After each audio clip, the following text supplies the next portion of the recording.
They said she was not beautiful enough for love, but when beauty finally came, it came with a curse.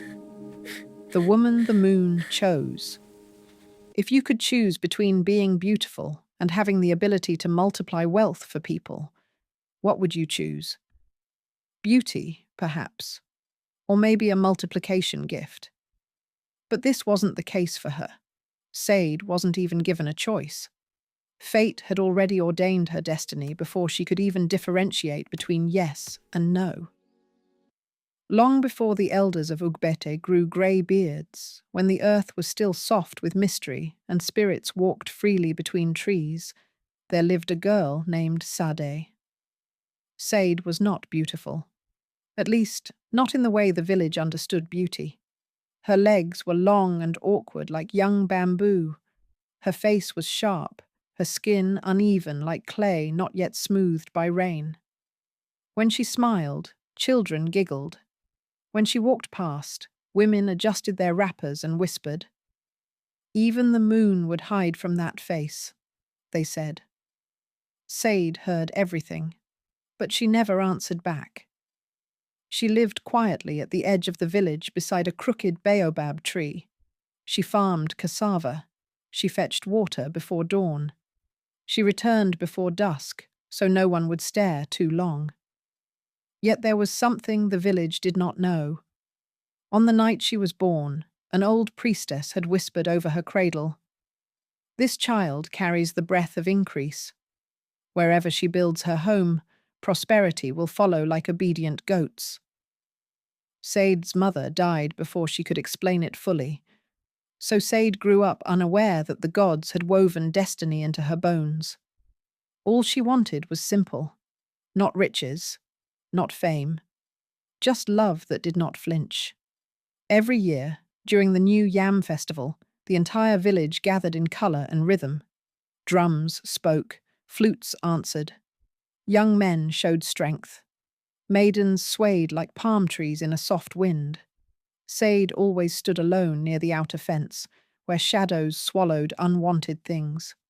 But this season was different. From where she stood, she noticed the glance of someone on her. At first, she flinched. He gradually made his way towards her, a traveller, tall, calm, wearing white cloth stained by long journeys. His name was Tomiwa. He was not the richest, not the loudest, not the most handsome, but when his eyes fell on Sade, he did not look away. "Why do you stand alone?" he asked. Sade almost laughed. "Because I have learned that standing alone hurts less than being pushed aside." Tomiwa studied her face carefully. "I see strength," he said simply. Those words entered her chest like warm sunlight. They spoke long after the drums quieted. For the first time in her life, Sade forgot to be ashamed. Not quite long. They married without noise. No envy, no jealousy, no expectations. But within months, Tomiwa's small trading business multiplied. His yams grew larger than others. His goats bore twins. His hut became a house. His house became land. People whispered among themselves. Coincidence? Luck? Charm? Then the elders and midwives remembered the priestess's old prophecy. This prophecy spread through the village like wildfire. Everyone now knows that Sade had been the source all along. The gods blessed her with the grace of multiplication. Suddenly, men who once avoided her began greeting her loudly. Women who once mocked her started visiting with fake smiles. But Tomiwa remained the same. He loved her before wealth. He loved her after the wealth just the same. Among the villagers was a man named Akan. Akan overlooked any positive traits a person could possess, but chose to be anything other than a good person. He was greedy, sharp-tongued, hungry for power. When he heard about her gift, he studied Sade carefully. They returned to spread lies. "Spirits have taken him," they said. "The gods are angry." Sade felt her world collapse. But unlike others, she did not scream. She did not faint. She did not accept death easily.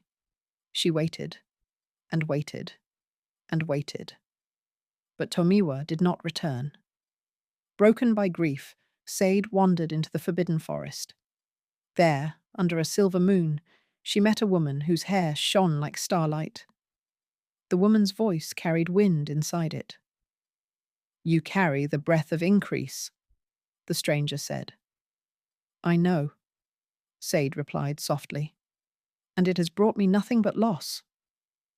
The woman stretched out her hand and revealed a shimmering waist bead made of moonlight threads. "When you wear this," she said, "your outer beauty will reflect the wealth inside you. No man will resist you. But remember, if you remove it for greed or pride, everything it gives will turn against you." Before Sade could ask more, the woman dissolved into mist. Sade returned home and tied the waist bead around her hips. By morning, she was radiant.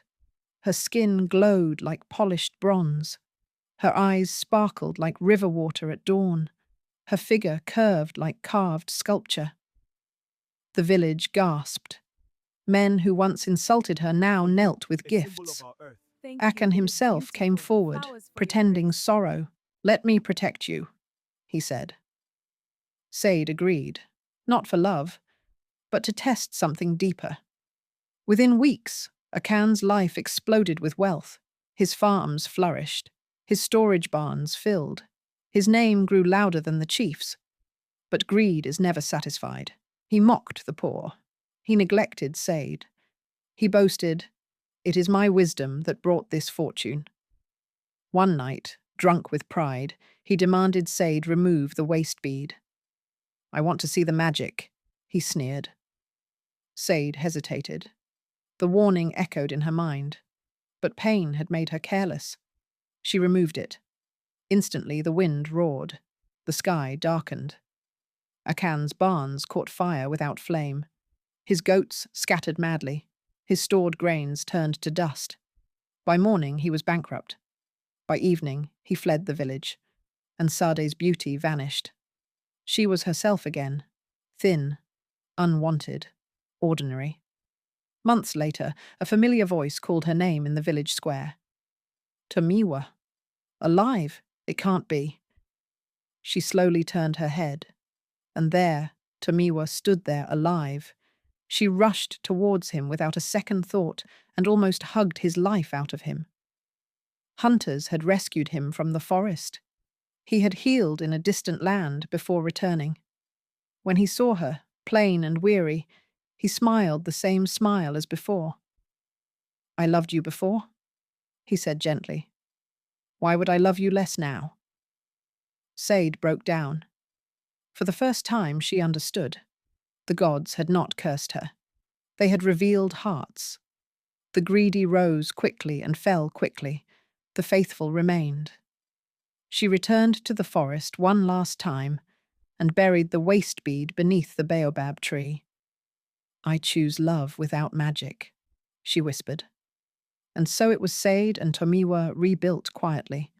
Their wealth returned slowly, not in floods, but in steady rain. And this time, it stayed.